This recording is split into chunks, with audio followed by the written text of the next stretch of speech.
आइए हम परमेश्वर के वचन में से खोलेंगे बाइबल में प्रेरितों के काम, एक्ट्स ऑफ अपोस्टल्स, उसके 11वें अध्याय में कुछ वचनों को पढ़ेंगे। प्रेरितों के काम 11वां अध्याय और उसके 21 से लेकर आयतों को, बल्कि 23 से लेकर 30 आयत तक हम पढ़ेंगे।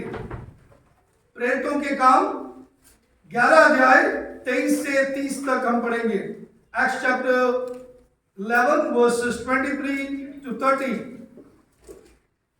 वह वहां पहुंचकर परमेश्वर के अनुग्रह को देखकर आनंदित हुआ और सबको उपदेश दिया कि तन मन लगाकर प्रभु से लिपटे रहे, क्योंकि वह एक भला मनुष्य था और पवित्र आत्मा और विश्वास से परिपूर्ण था और बहुत से लोग प्रभु में आ मिले। तब वह शाऊल को ढूंढने के लिए तरसुस को चला गया और जब उससे मिला तो उससे अंतियोकिया में लाया, और ऐसा हुआ कि वे 1 वर्ष तक कलीसिया के साथ मिलते और बहुत लोगों को उपदेश देते रहे, और चेले सबसे पहले अंतियोकिया में ही मसीह कहलाए। उन्हीं दिनों में कई भविष्यवक्ता यरूशलेम में से अंतियोकिया में आए। उनमें से अगबुस नाम एक ने खड़े होकर आत्मा की प्रेरणा से ये बताया कि सारे जगत में बड़ा अकाल पड़ेगा, और वह अकाल क्लौदियस के समय में पड़ा। तब चेलों ने ठहराया कि हर एक अपनी अपनी पूंजी के अनुसार यहूदिया में रहने वालों भाइयों की सेवा के लिए कुछ भेजे, और उन्होंने ऐसे ही किया। और बरनबास और शाऊल के हाथ प्राचीनों के पास कुछ भेज दिया। आइए हम 21 आयत को पढ़ेंगे। और प्रभु का हाथ उन पर था और वह बहुत लोग विश्वास कर प्रभु की ओर फिरे।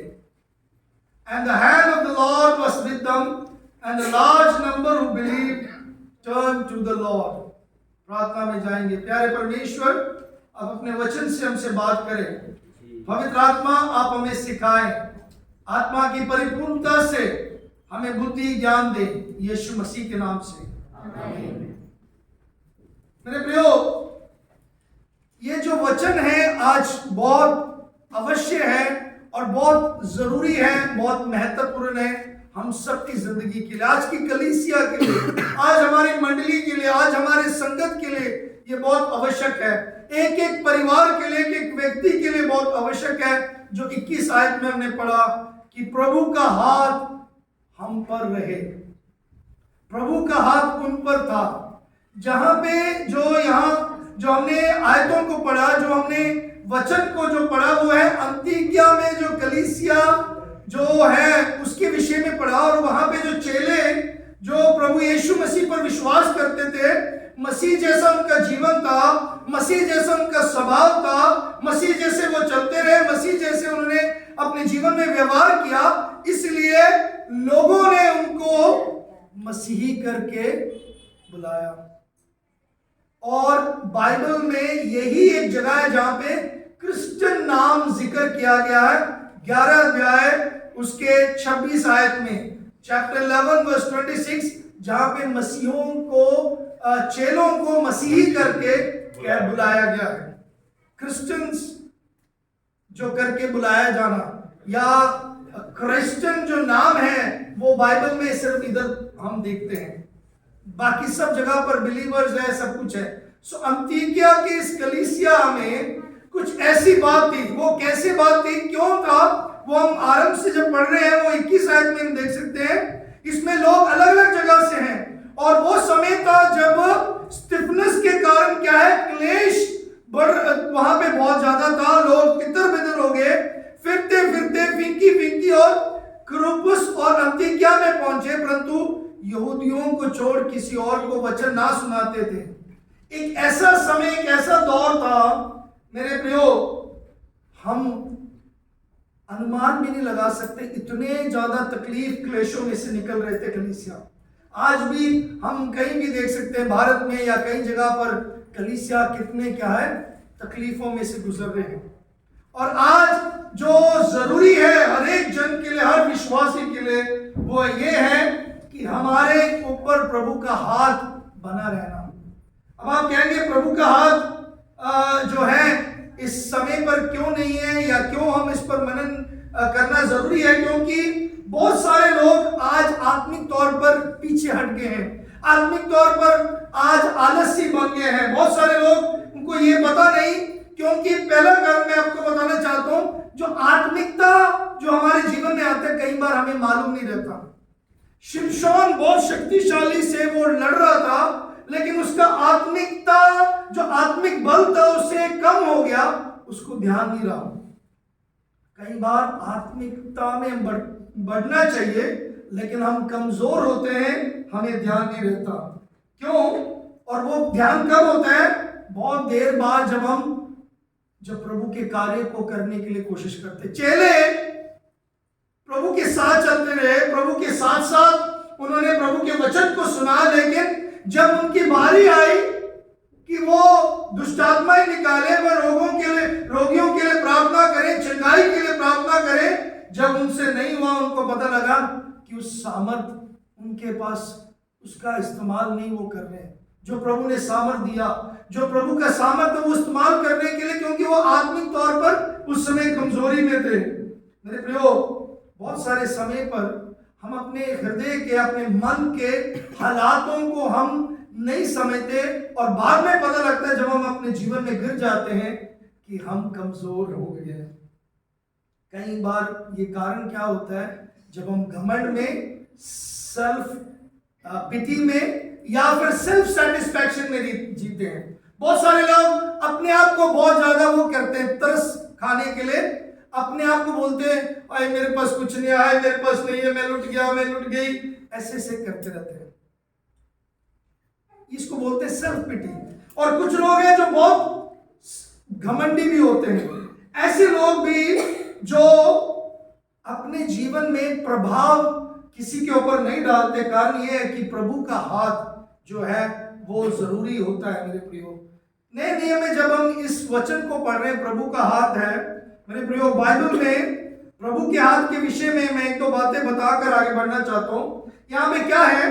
सताव और स्टिफनेस के मारे जाने के बाद जो मसीह लोग हैं तितर बितर हो गए, और यरूशलेम से कम 300 मील दूर है, या 300 से जो मील है वो किलोमीटर के हिसाब से लगाएं तो यरूशलेम के दक्षिणी भाग में, उत्तरी भाग की तरफ अंतियोकिया है, और वहां पे यहूदी जो मसीही लोग थे वो पहले गवाही देने लगे, और बहुत सारे लोग अलग अलग होकर वहां पे रहने लगे।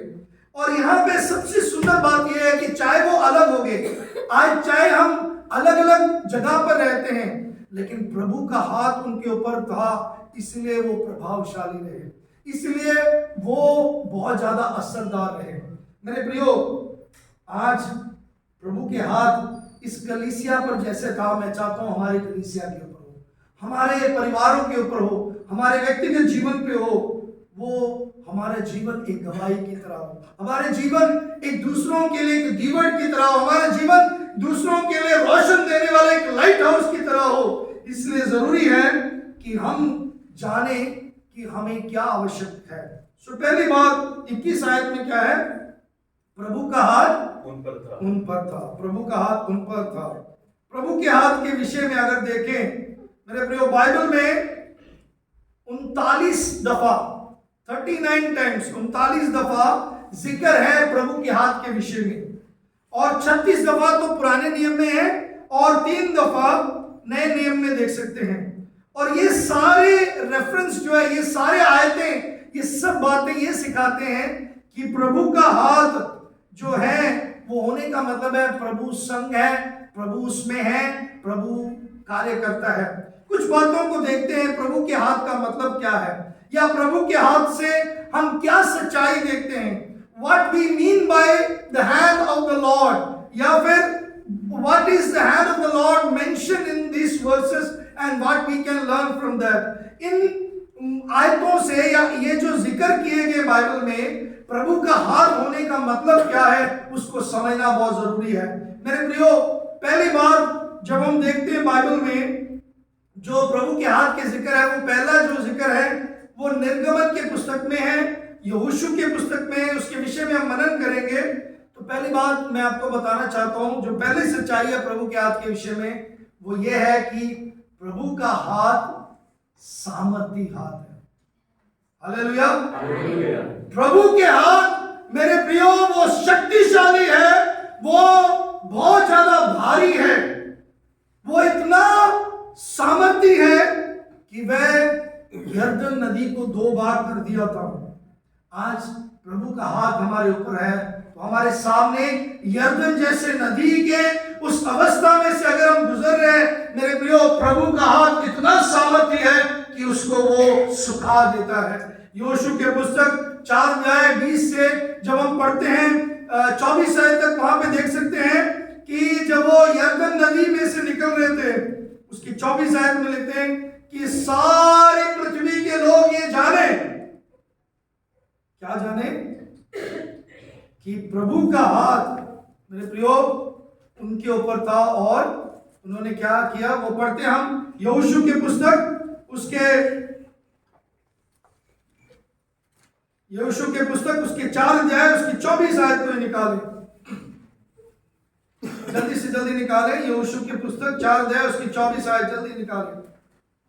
इसलिए कि पृथ्वी के सब देशों के लोगों जान ले कि यहोवा का हाथ बलवान है, और तुम सर्वदा अपने परमेश्वर यहोवा का भय मानते रहो। आमीन। उसकी 23 आयत में पढ़ दे, वहां पे क्या हुआ था, क्योंकि जैसे तुम्हारे परमेश्वर यहोवा ने लाल समुद्र को हमारे पार हो जाने तक हमारे सामने से हटाकर सुखा रखा था, वैसे ही उसने यरदन का भी जल तुम्हारे पार हो जाने तक तुम्हारे सामने से हटाकर सूखा रखा। आमीन। लाल समुद्र में से ही अकेले प्रभु ने निकाला नहीं इस्राएलियों को, ना सिर्फ प्रभु ने उस बड़े महान कार्य को, लेकिन आगे उनके सामने जब यरदन नदी का उनको सामना करना पड़ा, मेरे प्रियो प्रभु ने क्या किया, उनको उसमें से सुखाकर, उस यरदन नदी को सुखाकर प्रभु ने उनको पार करने के लिए सहायता की।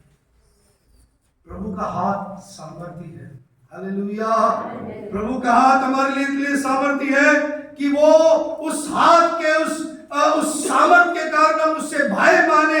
यही 24 आयत में पढ़ते हैं, that he might fear the Lord your God forever, कि तुम प्रभु अपने परमेश्वर का भय हमेशा के लिए मानो। बहुत सारे समय पर प्रभु के हाथ के उस सामर्थ को हम मानते नहीं हैं। प्रॉब्लम क्या है, आज बहुत सारे लोग किताबों और ऑडियो सुनते हैं या बहुत सारे लोगों के वचन सुनते हैं, जिससे अपने आप को वो निर्डर बनाए, अपने आप को सकारात्मक रूप में बनाए, और लोग सोचते हैं कि मैं एक अच्छा व्यक्ति बनने के लिए मेरे डिप्रेशन, मेरे जो जीवन में मैं निराशा में हूं, मेरे जीवन में जो मुझे बहुत ज्यादा गुस्सा आता है, मेरे जीवन में जो मुझे नशे की लत लगी है, जो मेरे अंदर जो कड़वाहट है, इसको दूर करने के लिए मैं किताबें पढ़ूंगा, मैं अपने तरीके से जो उस बंदे ने जो बोला उसके पीछे चलूंगा, या वो वीडियो देखूंगा, या ऐसे वचन सुनूंगा जो मुझे बहुत प्रभाव होता है। बहुत सारे परिवार भी ऐसा करते हैं, वो ऐसे किताबें पढ़ने की कोशिश करते हैं, ऐसे वीडियो देखते हैं जिससे वो एक अच्छे पति, अच्छे पत्नी बने और अच्छा एक रिश्ता बने। लेकिन मुझे आपको बताना है मसीहो, विश्वासियों, ये किताबें, ये जो टेप है, ये जो वीडियो है, ये आपकी मदद नहीं करेंगे जब तक आप अपने जीवन में प्रभु के सामने उसके सामर्थ को समझेंगे नहीं। आज फिर भी लोग स्ट्रगल कर रहे हैं, आज फिर भी परिवार टूटे हुए। क्यों? इतना पढ़ने के बाद, इतना ज्ञान प्राप्त करने के बाद आज फिर भी लोग क्यों बिखरे हुए? क्योंकि उनकी जो आवश्यकता है, उनकी जो जरूरत है, उनके जो मुश्किल है, वो इन विषयों से भी बढ़कर है, इससे भी गहरा है। मेरे प्रियो, जो उसका जवाब, जो उसका उत्तर है, जो उसका परिणाम है, वो हमारी आवश्यकता क्या है, हमें समझना है कि हमारे जीवन को प्रभु के हाथ में देना। प्रभु का हाथ कितना है, कैसा है? सामर्थी हाथ है।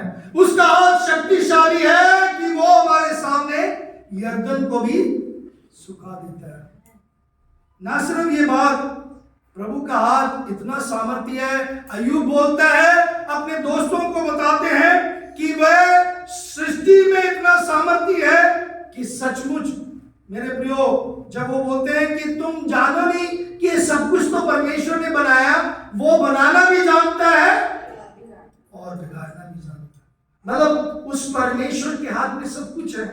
मेरे प्रियो, जो सब कुछ जानता है वो परमेश्वर का हाथ है। अय्यूब नबी की पुस्तक 12 अध्याय, इसको भी रेफरेंस में लिख लो, जॉब चैप्टर 12 वर्स 7 to 10। अय्यूब 12 अध्याय उसके 7 से 10 आयतों में देख सकते हैं आप। जो सब कुछ जानता है वो प्रभु के हाथ के उस विषय में क्या नहीं जानता कि वो सृष्टि करता है।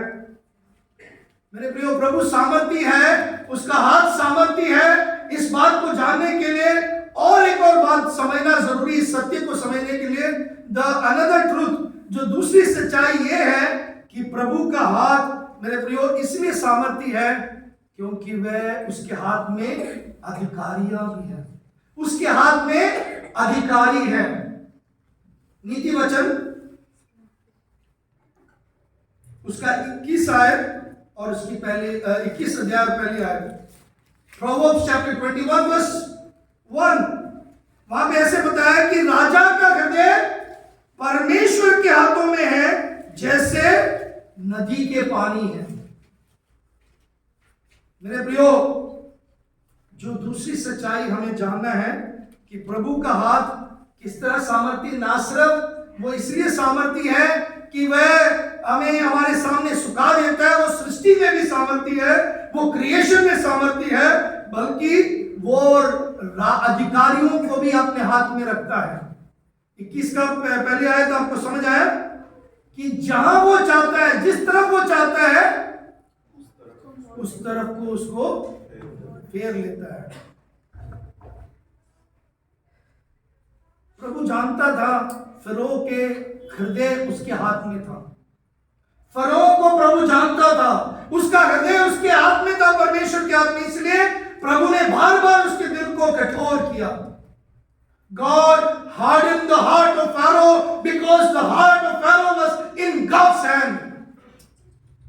आज आप अधिकारियों के कारण डरते हैं, अरे वो लोग हमें क्या बोलेंगे, ये अधिकारी है जो रूलर्स है ये हमें दबाएंगे, डराएंगे।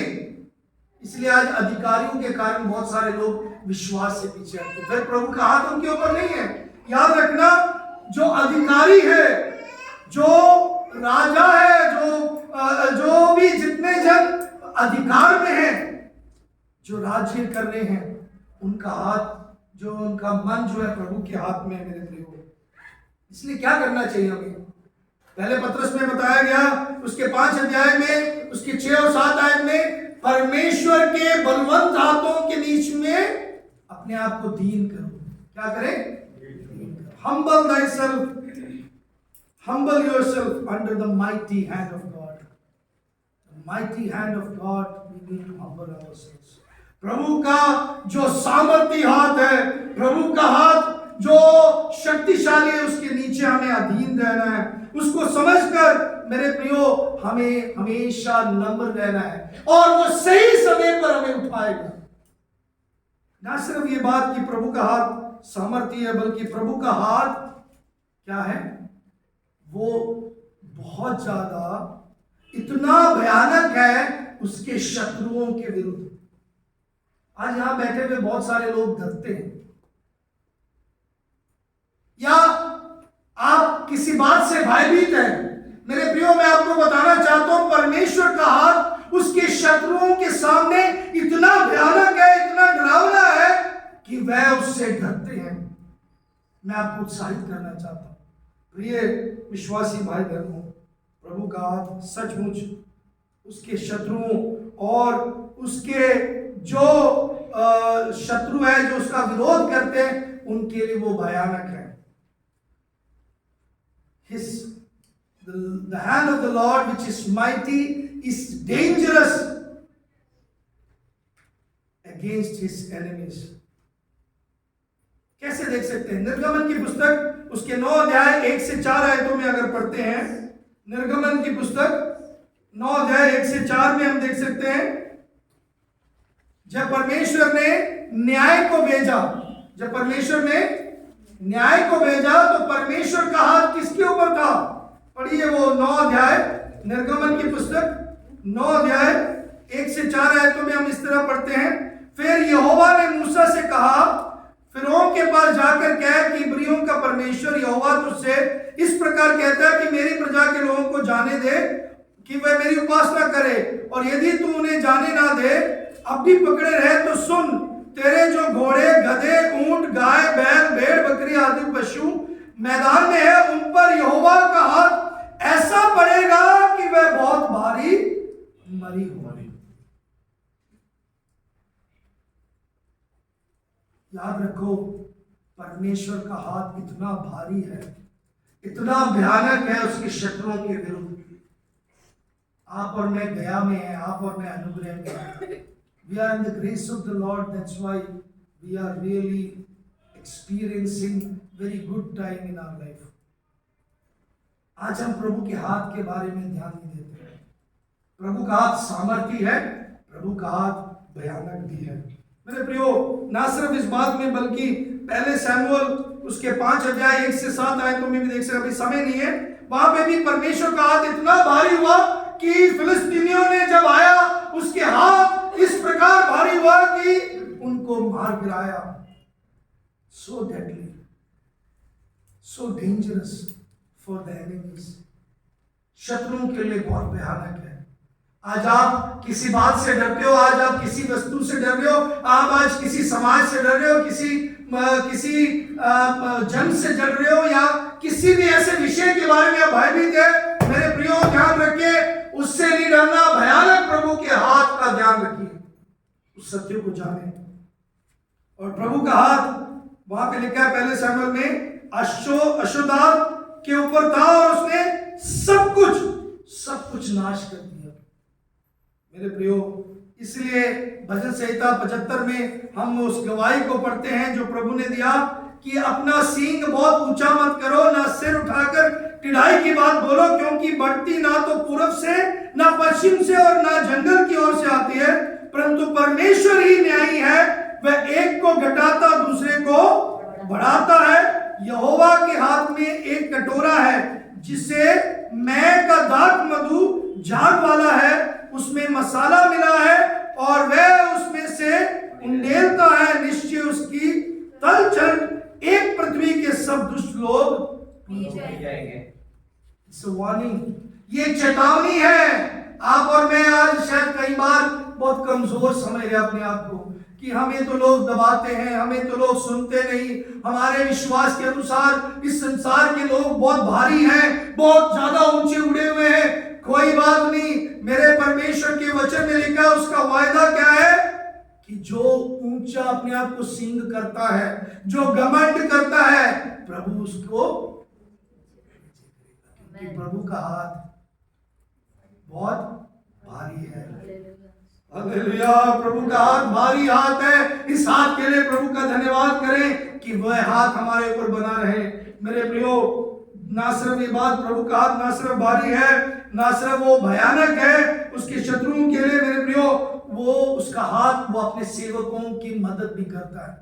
The hand of the Lord not only is mighty in just protecting, in just drying up the land, but it is deadly against the enemies, is dangerous for the enemies.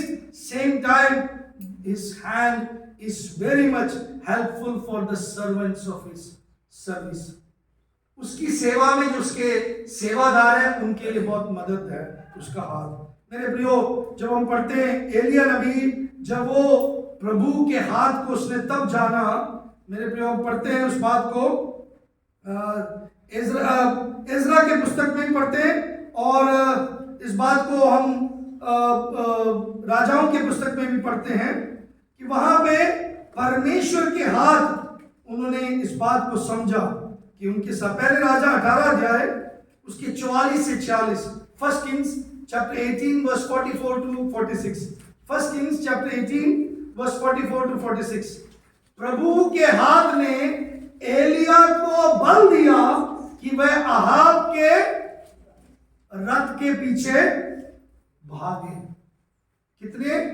कम से कम 50 kilometre से ज्यादा होगा। मेरे प्रियो कि वो एलिया को बल मिला क्योंकि प्रभु का हाथ था। आज कोई भी सेवक, कोई भी दास दासी यहाँ बैठे सेवा कर रहे हैं, जो ये समझे कि अरे मेरे पास बल नहीं है, मेरे पास कोई भी सहायता करने के लिए नहीं है। मैं आपको बताऊं, अगर प्रभु का हाथ आपके ऊपर होगा, प्रभु के हाथ के उस सामर्थ को अगर आप समझते हैं, आप दौड़ेंगे, आप थकेंगे नहीं, आप चलेंगे, आप श्रमित नहीं होंगे। प्रभु के हाथ के विषय में एजेकियल के पुस्तक में भी जिक्र किया गया कि, और एजरा के पुस्तक में भी जिक्र किया गया कि प्रभु के हाथ ने अनुशासन भी दिया। मैं इस विषय में ज्यादा ना बोलते हुए आगे हम बढ़ेंगे। जो हम आयत पढ़ रहे थे या अध्याय पढ़ रहे थे प्रेरितों का, प्रभु का हाथ जरूरत है। The hand of the Lord is needed. प्रभु का हाथ आवश्यक है। ये प्रभु का हाथ अगर आवश्यक है तो मेरे प्रियो ये कैसे हम प्राप्त कर सकते हैं? कैसे हम प्राप्त कर सकते हैं? किस तरीके से? हाउ कैन वी एक्सपीरियंस और we know that we have the hand of God upon us? हम कैसे मालूम कर सकते हैं या कैसे हमें पता लगता है कि प्रभु का हाथ मेरे ऊपर है? किस प्रकार? जब मेरे प्रियो प्रभु के कार्य हमारे द्वारा होते हैं। अगर आप प्रभु के कार्य नहीं कर रहे, आपके ऊपर प्रभु के हाथ को आप अनुभव नहीं कर सकते। यहां पे मैं आपको बताना चाहता हूं, बहुत सारे समय पर हम लोग कहते हैं प्रभु आप नियंत्रण करो मेरे जीवन को, प्रभु आप मुझे संभाले, प्रभु आप आगे रखे। यहाँ पे हम कई बार कहते हैं प्रभु मैं सब कुछ सौंपता हूं, गीत गाते हैं, सब कुछ करते हैं। We always talk, Lord, I surrender all to thee. We sing song, we say that Lord, I am nothing. Many times we say, बहुत सारे समय पर हम कहते हैं, लेकिन क्या वाकई में हम सौंपते हैं उसको? प्रभु का हाथ आपके ऊपर है तब समझ आता है, या तब आपको मालूम होता है जब आप ये जान लें कि प्रभु मेरे लिए जरूरी है, बाकी सब कुछ भी नहीं। आमीन। जब आप ये बात जान ले, मेरे लिए परमेश्वर आवश्यक है, मेरे लिए परमेश्वर के वचन जो यीशु मसीह ने बोला, मनुष्य केवल रोटी से ही नहीं जीवित परंतु परमेश्वर के मुख से निकले हुए हर एक वचन से। Are you satisfied with God's word? मेरे प्रियो, याद रखना, वही आपके भूख को मिटा सकता है, वही आपके खालीपन को भर सकता है, वही आपके डर को जो आपके दिल के अंदर बैठा हुआ है उसको वो दूर कर सकता है। याद रखना, प्रभु का हाथ होने का मतलब कोई नया कार्यक्रम नहीं है, या फिर ये नई बात नहीं है, या फिर इसमें एक बड़ा अगुवापन या एक बड़े काउंसलिंग से निकलना, ये बात नहीं है। मेरे प्रियो, प्रभु का हाथ होने का मतलब है मैं अपने आप को प्रभु के हाथ में समर्पित करता हूं या करती हूं। I surrender my self under his mighty hand. यहां पे 21 से जब 23 आयतों में पढ़ते हैं प्रेरितों का 11वें अध्याय, वहां एक बात देखते हैं, प्रभु का हाथ उन पर था, बहुत लोग विश्वास करके प्रभु की ओर फिरे। ये जो बात कर रहे हैं यहाँ पे एक्चुअली कई पास्टरों की बात नहीं कर रहे। आप में से कई लोग सोचेंगे पास्टर के लिए बोला गया इसलिए हम बाइबल नहीं पढ़ रहे, या ये पास्टर का पत्री है, या पास्टर के कामों के लिए, या प्रेरितों के काम है तो ये सिर्फ पासबान और सेवक ही पढ़े। वो ऐसा नहीं है, ये सबके लिए है। उन्होंने उनको परमेश्वर ने कैसे इस्तेमाल किया, वो नए नियम की कलीसिया स्थापना के लिए वो विषय जरूर जिक्र है, लेकिन ये आज सब कलीसिया के लोगों के लिए, सब मेंबरान के लिए है। प्रभु का हाथ उस कलीसिया के ऊपर कैसे था। It is not talking about one particular person कि ये पौलुस के ऊपर था या पत्रस, तब तो पौलुस सीन में भी नहीं आया था। लेकिन जब चर्च हम देखते हैं, जब हम we talk about the ministry, we think that ministry is only pastor's job. हम हमेशा सोचते हैं सेवकाई सिर्फ पास्टर का है, प्रचार का काम सिर्फ पास्टर का है। अगर प्रभु का हाथ आपके ऊपर है तो आपके द्वारा लोग विश्वास में आएंगे। मेरा ये कहना है, अगर प्रभु का हाथ आपके ऊपर है तो आपके जीवन से लोग प्रभावित होकर, आपकी गवाही से लोग प्रभु में विश्वास करेंगे। किसी ने विश्वास किया आपके जीवन से? Did anybody trusted the Lord, walked after the Lord because of your faith? 50 साल हो गए सेवा में, मतलब 50 साल हो गए विश्वासी बनकर, 10 साल हो गए विश्वासी बनकर, 2 साल हो गए विश्वासी बनकर, 9 साल हो गए विश्वासी बनकर, 12 साल हो गए विश्वासी बनकर, जन्म से विश्वासी है। आपके जीवन के द्वारा क्या आपने किसी को प्रभु में लेकर आए? प्रभु का हाथ होने का मतलब यह है कि लोग प्रभु पर विश्वास करें। बहुत लोग विश्वास करकर प्रभु की ओर फिरे। Many turn to the Lord। और ये जो फिरना है, ये जो प्रभु की ओर आना है, प्रभु की ओर फिरना है, इसी को बोलते हैं बेदाई आ गई। इसी को बोलते हैं कि लोग प्रभु में आ रहे हैं। बहुत सारे लोग भटक गए। कितने लोग हैं कि आपके विश्वास के कारण जो प्रभु से दूर हो गए वो वापस आ गए? पिछले हफ्ते, पिछले महीने, पिछले साल आपने किसी को प्रभु के बारे में बताया कि यीशु सच्चा परमेश्वर है, यीशु मेरा प्रभु है? बताया आपने?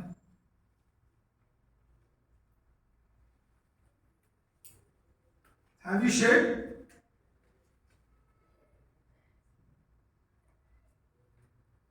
मेरे प्रियो, वहां पे मसीही इसलिए उनको बोला गया, उन चेलों को, क्योंकि वो मसीह जो बोलते थे, मसीह जो चलता था, मसीह जैसा जीवन उनका था। इसलिए उनके जीवन में, गवाही में मसीह जैसा था। Are you not Christ like living? क्या आप मसीह जैसे जीवन नहीं व्यतीत कर रहे? अगर नहीं व्यतीत कर रहे तभी लोग प्रभु में नहीं विश्वास कर। आज लोग प्रभु की ओर नहीं फिर रहे आपकी गलती की वजह से। I was talking to somebody day for yesterday, परसों जो बीत गया, परसों मैं किससे बात कर रहा था। आज सबसे ज्यादा मसीही जो लोगों के कारण लोगों ने ठोकर खाया, जो मसीह कहते हैं या मसीह विश्वास में आने के बाद मसीह जैसा व्यवहार नहीं किया, इसलिए लोग ठोकर खाकर वो प्रभु पर विश्वास नहीं कर रहे, वो प्रभु की ओर नहीं फिर रहे। आप खुश हैं आपके जीवन के लिए, आपकी नौकरी के लिए, आपको अच्छा लगता है, आप कमा रहे हैं, आपके घर में अच्छा खाना है, आप जी रहे हैं, आप चल रहे हैं, फिर रहे हैं, आपके पास सब कुछ है जो आप चाहते हैं, आपको मिल गया, प्रभु ने आशीषित किया, लेकिन आप दूसरों के ऊपर कितना प्रभाव डाल रहे हो। मेरे प्रियो, यहाँ पे ऐसे जिनको प्रभु ने इस्तेमाल किया उनका नाम नहीं है, लेकिन वो साइप्रस के लोग थे, क्रीने के लोग थे, क्या फिनिकी के और ट्रूफुस, और वो क्या है, अलग अलग लोग। लेकिन जब वो अंतियोकिया में आए, वो क्या है, यीशु मसीह के बारे में प्रचार करने लगे। मेरे प्रियो, मैं आपको बताना चाहता हूं, परमेश्वर का कोई प्लान बी सी नहीं है, एक ही प्लान है। परमेश्वर आपको और मुझको इस्तेमाल करना चाहता है। परमेश्वर का सामर्थी हाथ, परमेश्वर का उस भयानक हाथ, परमेश्वर के सहायक करने वाला हाथ, परमेश्वर के साथ बल देने वाला हाथ, परमेश्वर का बचाने वाला हाथ, परमेश्वर का अनुशासन करने वाला हाथ, वो आपके ऊपर इसलिए बनाया ताकि आप लोगों को परमेश्वर की ओर फिर लाए, ताकि आपके द्वारा बहुत सारे लोग प्रभु पर विश्वास करें। मैंने कई बार बताया इस बात को, चरवाहा कभी भेड़ को पैदा नहीं करता, चरवाहा कभी भी भेड़ को पैदा नहीं करता। Shepherd never gives birth to sheep. भेड़ को पैदा करता है। आप अपने आप से पूछिए, कितने आलू तैयार हो गए, कितने रिम्पी तैयार हो गए, कितने गुरबरी तैयार हो गए यहाँ पे, कि अब बस मैंने ही करना सब कुछ। अगले नेक्स्ट किसको तैयार किया? कौन है जो विश्वास में आए? हर बारी हर काम सिर्फ सनोज भाई करते रहेंगे? कितने जनों को तैयार किया है, कितने नए नए लोगों को प्रभु में लेकर आए। कितने महीने हो गए प्रभु में आते हुए, कितने देर हो गए प्रभु में आते हुए? कितने लोगों को प्रभु में लेकर आए? आपके साथ आपके पड़ोस में रहते हैं, उनको कितने बार प्रभु के बारे में बोला, उनके लिए प्रार्थना किया कि ये प्रभु पर विश्वास रखें? बस मैं अच्छा हूं, मैं अच्छी हूं, मुझे चर्च जाना है, मुझे प्रेयर करना है, मुझे आशीष मिले, प्रभु मुझे आशीष दे, मुझे नौकरी दे, मुझे मिले, मेरे को मिले, मेरे परिवार को मिले, हम खुश रहे, हमारे लिए सही सब कुछ, हम मैं मेरे लिए सब। स्वार्थी मसीही ना बने, स्वार्थी विश्वासी ना बने मेरे प्रियो। प्रभु हमें इस्तेमाल करना चाहता है। और दूसरी बात, प्रभु ने आपको जहां पे रखा है उसी जगह पर आप सेवा करें। प्रभु का हाथ वहां पे होने का मतलब, या फिर वहां पे जो हम प्रभु का हाथ वहां पे देखने का मतलब क्या है? वहां देखते हैं एंड में क्या हुआ, जो लास्ट आयत जो देख रहे हैं वहां पे,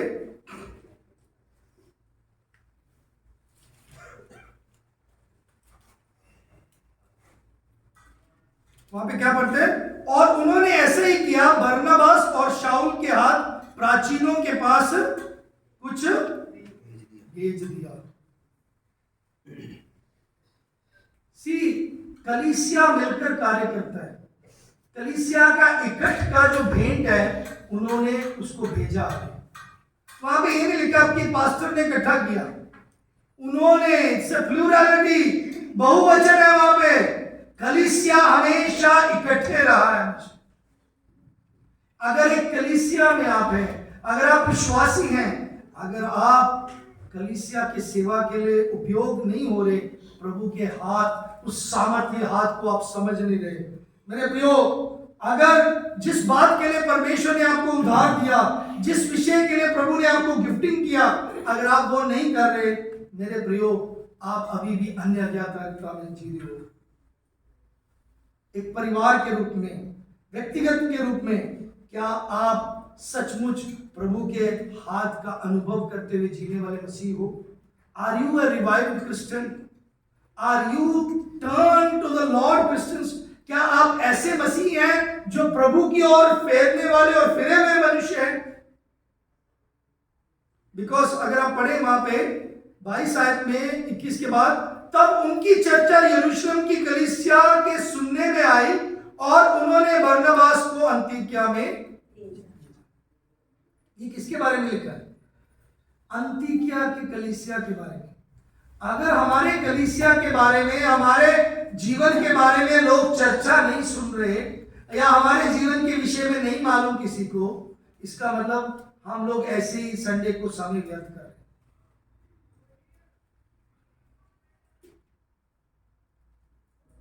सच में मैं आपको बता रहा हूं, आप अगर क्रांति नहीं लेके आ रहे, अगर आप बाहर निकल के अगर सेवा नहीं कर रहे, आप मसीह यीशु के बारे में उस सत्य वचन को दूसरों तक नहीं पहुंचा रहे, जिनके साथ आप समय बिताते हो, जिनके साथ आप जीवन व्यतीत कर रहे हो, जिनके साथ आप घंटों घंटों रहते हो, जिनके संग आप काम करते हो, नौकरी करते हो, उनको अगर आप प्रभु का वचन नहीं सुना रहे मेरे प्रियो, आपको जिस बात के लिए प्रभु ने बुलाया वो आप नहीं कर रहे। हो सकता है कि आप जल्दी प्रचार करना, वो जो समझाने के तरीके को नहीं समझते, लेकिन आप इतना कह सकते हो कि यीशु मसीह आपसे प्यार करता है, मैं आपके लिए प्रार्थना करता हूं या करती हूं, करूंगी, प्रभु यीशु आपकी मदद करेंगे। आज बहुत सारे लोग हैं जिन्होंने किसी को यहां पे कलीसिया में लेकर आए, लेकिन आज बहुत सारे लोग हैं जो आप खुद आए लेकिन सालों सालों से किसी को नहीं लेके आए, बल्कि कोई आ रहा है तो उसको भी डिस्करेज करने की कोशिश करते हैं। अरे पास्टर ने मेरे से बात नहीं किया, वो कलीसिया में मेरे बारे में अच्छा नहीं बोला, मुझे मेरे बारे में सोचा नहीं, ऐसा नहीं हुआ, वैसा नहीं हुआ। एक अलग अलग तरीके से हम रहते हैं, क्योंकि हमें परमेश्वर ने जिसके लिए बुलाया वो हम करते नहीं। मेरे प्रियो, याद रखो, मसीही होते हुए हमें क्या करना है? हमें प्रभावशाली मसीह होना है। जो प्रभु का हाथ क्या है, हमने देखा the hand of the Lord उनके ऊपर था, और प्रभु के लोग जो है उनके लिए जरूरतमंद है, याद रखना। the Lord's people or the people of the Lord are needed. People of the Lord are needed. Not only the Lord's hand, it's because the Lord's hand is there, people of the Lord are needed. जो परमेश्वर के लोगों की जरूरत है. और ये कब होगा? जब हम सच में वाकई में अपने दिल से हम समर्पित करेंगे. अगर हम अपने आप को समर्पित करेंगे. मैं लास्ट बात बोलना चाहता हूँ मेरे प्रियो. जो हडसन टेलर ने एक बात बोला था, और हडसन टेलर एक दिन ऐसे किसी ने उनसे पूछा, बल्कि उन्होंने ये बात बोला कि मिशनरी में ये होना चाहिए, जो मिशनरीज हैं बहुत अच्छे मिशनरी रहे हडसन टेलर. उन्होंने बोला चाइना के लिए वो मिशनरी रह कर गए हैं. उन्होंने ये बोला किसी से बात करते हुए बोल रहे थे कि हो सकता है लोगों के अंदर कमिटमेंट हो नहीं है आजकल कि वो आत्माएं बचाने के लिए कमिटमेंट नहीं है. हडसन टेलर ने जवाब दिया, मिशनरियों को आत्माएं बचाने के लिए कमिटमेंट से ज्यादा प्रभु से कमिटमेंट होना चाहिए. आमीन. आज आपका कमिटमेंट प्रभु के लिए होना चाहिए. अगर आप प्रभु के प्रति कमिटेड होंगे तो यकीनन आप आत्माएं बचाएंगे. आपको प्रभु के बारे में ध्यान नहीं, संडे चर्च के बाद या प्रचार सुनने के बाद आप वापस जाते हैं, फिर मेरा घर, मेरा जीवन, मेरे दुनिया, मेरे लोग, मेरे दोस्त, मेरे मित्र, मेरा काम, मेरा कारोबार, बस यही है मेरा परिवार. जो सुना है, जो प्रभु ने बोला है, जो प्रभु के वचन से मुझे मिला, वो मेरे पर ध्यान नहीं, वो मुझे कोई फर्क नहीं उससे. No, the preaching is for you to live the whole week, to live a life which is preached before you. आपके सामने जो प्रचार किया गया वो प्रचार के मुताबिक जीवन व्यतीत करना है. मेरे प्रियो, आज बहुत सारे लोग प्रभु में समर्पित नहीं हैं. आज आत्मिक कमियां हैं. जैसे प्रार्थना करना चाहिए हम प्रार्थना करते नहीं. आज जिस तरीके से हमारे अंदर एक जोश होना चाहिए, पैशन होना चाहिए, वो नहीं है आत्माएं जीतने के लिए. आज हम ऐसे रिश्ते नहीं बनाते जो प्रभु को पसंद है. हम ऐसा रिश्ता रखना चाहते हैं जो दुनिया को पसंद है. क्राइस्ट ऑनरिंग रिलेशनशिप होना चाहिए. मेरे प्रियो, मैं आपको बताना चाहता हूं आत्मिक सच्चाइयां, कुछ बातें. पहली बात, आप हमेशा प्रभु की उपस्थिति और प्रभु के सामर्थ्य में हमेशा जीना और आराधना करना सीखें. Not Sunday, always become content to live and worship in the presence and power of God. That is the spiritual need you need to have. आप सिर्फ संडे के समय नहीं, बाकी दिन भर भी. ऐसा ना हो कि संडे के बाद मंडे से ट्यूसडे, वेडनेसडे, फ्राइडे, फिर कईयों के स्टेटस में ओ किसी और का गीत आता है, तो पूछो मत.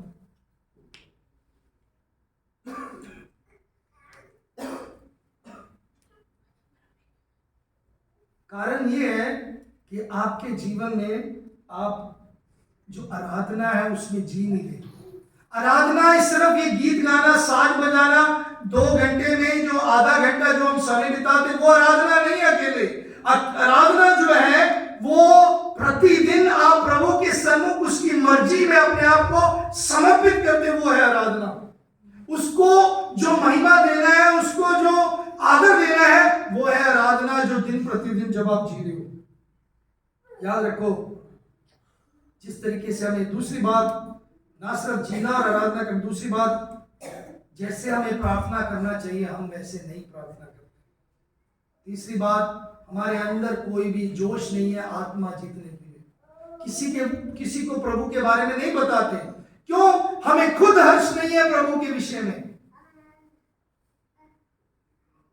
मैं आपको बताता हूं, अगर आप एक अच्छे मसीह हैं, अगर आप ग्रोइंग क्रिश्चियन हैं, तो आपका एक ये साइन है कि आप दूसरों को प्रभु के बारे में बता रहे हैं. अगर आप प्रभु के बारे में नहीं बता रहे, मैं सच्ची बता रहा हूं, आप ग्रोइंग क्रिश्चियन नहीं हो. आप ट्रेडिशन क्रिश्चियन हो, आप नाम के मसीह हो, आप दिखावे के मसीह हो, आप नकली मसीह हो. अगर आप प्रभु यीशु के बारे में नहीं दूसरों को बता रहे, क्योंकि यीशु मसीह की आज्ञा है, जाओ जाकर सुसमाचार सुनाओ। आपको तो मालूम है? अरे वाह, इतनी देर मैंने सोचा आप सब चुप बैठे, आपको मालूम ही नहीं है? आपको मालूम है ये प्रभु की महान आज्ञा है। उसकी आज्ञा जो उसने स्वर्गारोहण होने से पहले उसने चेलों को, हम सबको दिया। उस महान आज्ञा को आप कितने लोग पूरा करते हैं?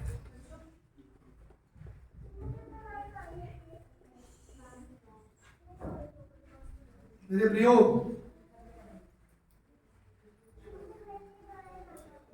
तीसरी बात, चौथी बात, हम मसीह को आदर करने वाला रिश्ते होना चाहिए। We should have a relation which is Christ honoring. Masih friends होने अच्छी बात है, लेकिन वो फ्रेंडशिप मसीह को आदर करने वाला होना चाहिए। आपके फ्रेंडशिप में बहुत ज्यादा जब आप पर्सनल हो जाते हो, वो फ्रेंडशिप मसीह को आदर करने वाला फ्रेंडशिप नहीं है। वो दोस्ती, वो मित्रता प्रभु को आदर करने वाला नहीं है। जब आप इतने व्यक्तिगत, इतने ज्यादा आप भावुक हो जाते हो अपने दोस्त मित्रों के साथ, अपने दोस्ती में, वो प्रभु को आदर करने वाला दोस्ती नहीं है। याद रखिए, आखिरी बात, आपका देना जो है वो बलिदान से होना चाहिए। आपका देना बलिदान से होना चाहिए। मेरे प्रियो, समय अपने आप को जांच के देखिए। मैं समाप्त करना चाहता हूं। बोलने के लिए बहुत कुछ है, लेकिन मैं आज इस बात को जस्ट आपके सम्मुख रखा है। अंतिकिया की कलीसिया एक नमूनेदार कलीसिया थी। मेरी यही प्रार्थना है कि हम एक नमूनेदार कलीसिया बने। हम वो कलीसिया बने जिसके द्वारा जब हम बाहर निकले, दो लोग हम में पढ़े। वचन में लिखा है, तुम एक जीवित पत्री हो।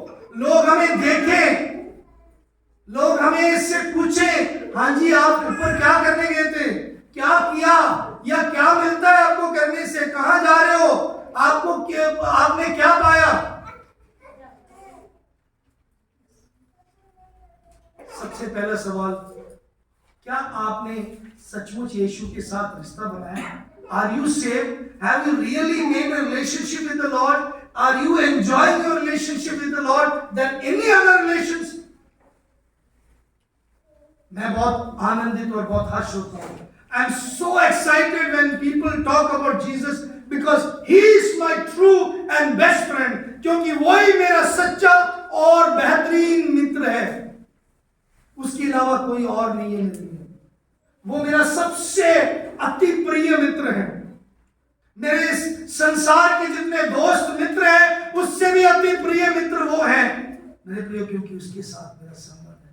वो मेरा प्रभु है, मैं उसके ऊपर कभी भी निर्भर हो सकता हूं। वह मेरा मुक्तिदाता है, क्योंकि उसने मुझे नरक में जाने से मुझे बचाया और उसने मेरे पापों को क्षमा कर दिया। मेरे पापों के लिए वो मारा गया, गड़ा गया और फिर जी उठा, मुझे एक जैवंत जीवन दिया। आमीन। मेरे प्रियो, क्या आप चाहते हैं प्रभु का हाथ आपके ऊपर हो? क्या आप चाहते हैं आप प्रभु के सेवकाई करें? मेरे प्रियो, अगर आप ऐसा चाहते हो, जो ये कलीसिया ने किया है, उन्होंने क्या किया? प्रभु का हाथ उनके ऊपर था। प्रभु का हाथ कैसा हाथ है? सामर्थी हाथ, शक्तिशाली हाथ, बचाने वाला हाथ, भयानक भारी हाथ, संभालने वाला हाथ, सहायता करने वाला हाथ, इंतजाम करने वाला हाथ, साथ चलने वाला हाथ। अगर वो हाथ आपके ऊपर हो तो आप यकीनन सच में आप सेवा करने वाले हो। आई टेल यू, मैं आपको बताना चाहता हूं, आज अगर आप इस पृथ्वी पर हैं, अगर आप एक विश्वासी हैं, तो आपके लिए सबसे जरूरी और सबसे महत्वपूर्ण है कि आप आत्माएं जीतें। If you are on this earth and if you are living a Christian life, the most important thing for you is winning souls, because that is only you can commit to Him.